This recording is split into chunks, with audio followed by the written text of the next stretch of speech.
So let me talk about kind of let me just go into what the concept of this struggle is. I mean, when I was like really young, it was kind of first talked about as this battle, every man's battles. There was a book called Every Man's Battle, and it just was like men were trying to solve this thing, and it was just the older ones were wise enough to realize that this wasn't a solvable right over 1 month you're done type deal, and they were old enough to realize that this may never be solved, and wise enough to say that. And I'll be the first to admit that too, that this is something that you may battle with and struggle with until your deathbed. And what does it actually look like when we compare? Like, there's a reason why a little bit of sin isn't good enough for us. Like when we realize that, okay, well, I've lived a life, once a year I dabble with this. No, it's not a once a year thing. I think we can pretty much stop lying to ourselves and say that it is, in most cases, it's a monthly, if not week to week struggle with this. And I think that we have to be honest about that. I think we have to be honest and say that we want to be better. A lot of times we may feel like, okay, I'm giving up. Okay, why am I even bothering? This is such a struggle. You can use a whole bunch of words: struggle, depression. This is such a stronghold. This is like I'm caught in the midst of this darkness and I can't find any light. There's so many things that we associate this with, and I think we think about it too much, to the point where that is revolving around our minds way too much. We miss out on other things in life because we're dwelling on this, and we start to hear things that push us back to this. And I'll give you an example. We start to do regular things outside of our homes and stuff, and before we know it, we've been so caught into this lie of pornography that the words that people start to speak, we start to associate that with sex. Innuendos are easily found. We start to see through people's intentions and kind of think about, and maybe we fantasize, well, maybe their intentions are having sexual relations with this other person. We start to see kind of clearly. We start to see that the world will talk about things a certain way, and we used to kind of ignore it, but now we can't ignore it. It's kind of at the forefront of our minds. We find it difficult to think of certain things because we know that brings us back to a sexual object or a sexual saying. It could be just an image, right? So there's such I think we focus on it too much in that regard, because when we become consumed in this lie of pornography, then we start losing out. We start losing out on life and the God-given life that He gave us. When we stop noticing His divine nature and the fact that He is an amazing God that creates life, and that He creates He gives you each and every breath you breathe, that He's the reason why the sun rises and sets every single day, that He's the reason why the earth is held in its orbit and not rolling off into the sun or going away from the sun and freezing.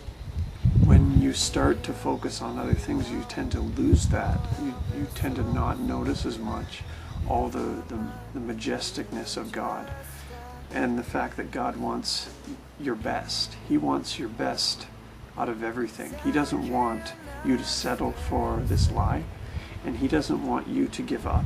He never intended you to give up. He knows it's a struggle for you. He knows it's a struggle for he knows that I'm struggling with it, but he doesn't want you to stay in that. His plan for you is so much more than that, and you may not see it. You may think that all you can see is this lie, and all you can see is that this is an addiction,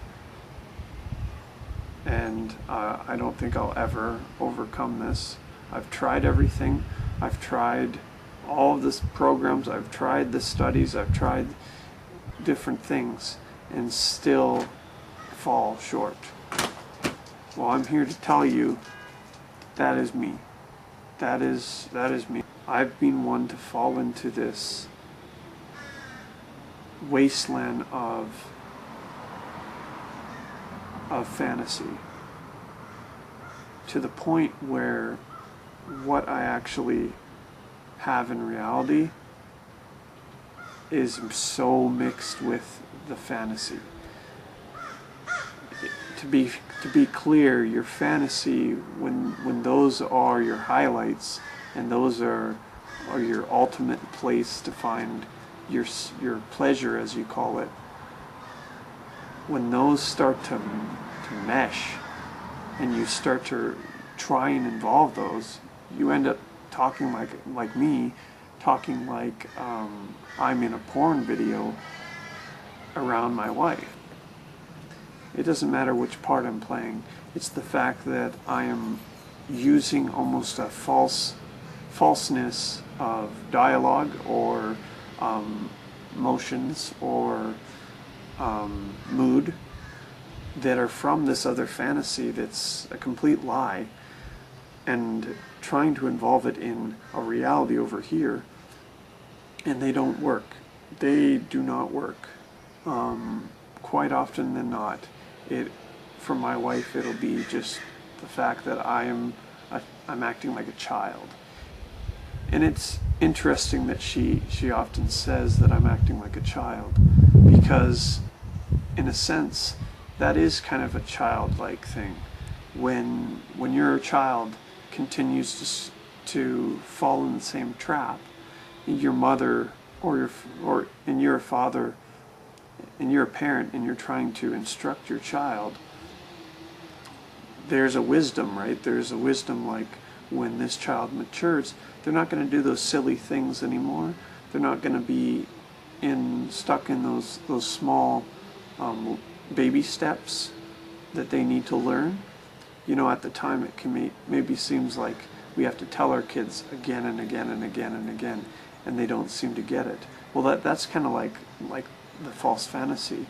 And if you want, I would say that the lie over every single person involved in pornography and producing and directing, right down to the actors, are pushing themselves into that fantasy of a child.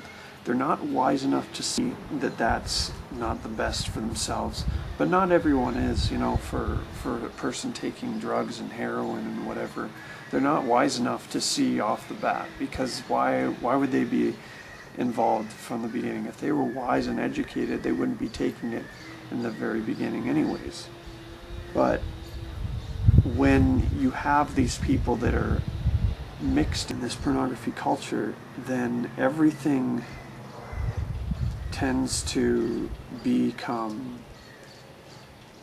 when can I get it? How can I get it? I want it to be as sexual, as rough as I want it. I want it to be as fast as I want it. All of these falseness. I want it to be stylistic. I want it to be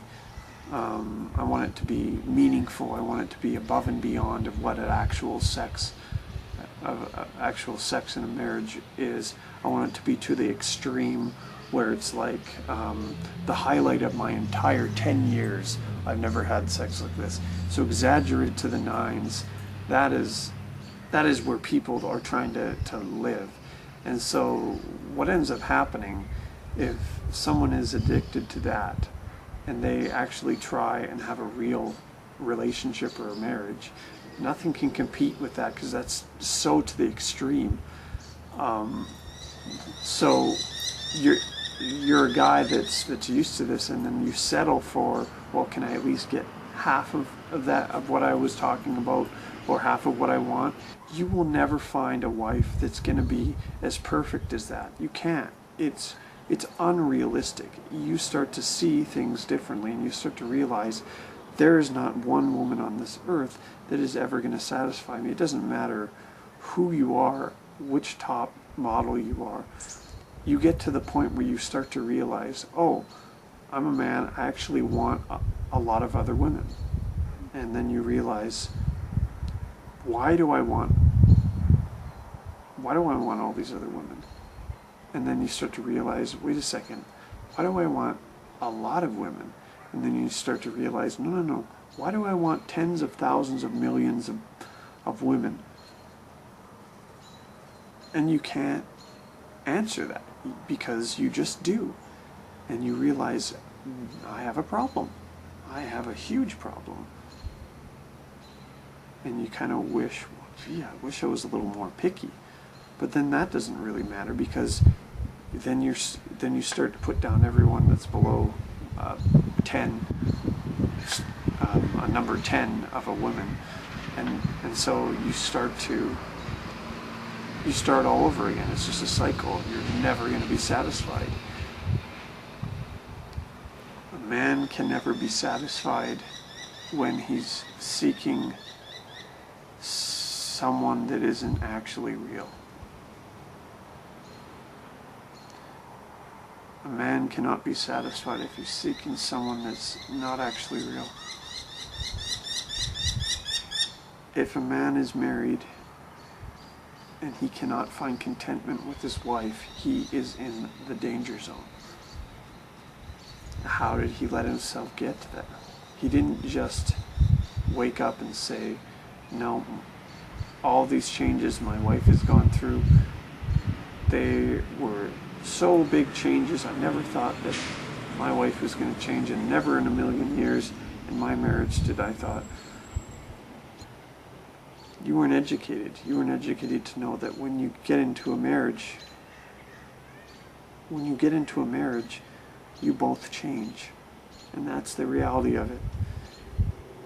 And hopefully you can realize that the changes that have happened aren't enough to kill your marriage, but they're enough to help you to grow through and overcome issues and work together through things.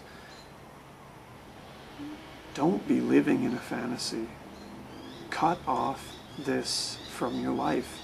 Cut off the pornography from your life. Hey, you better take your eyes off the road.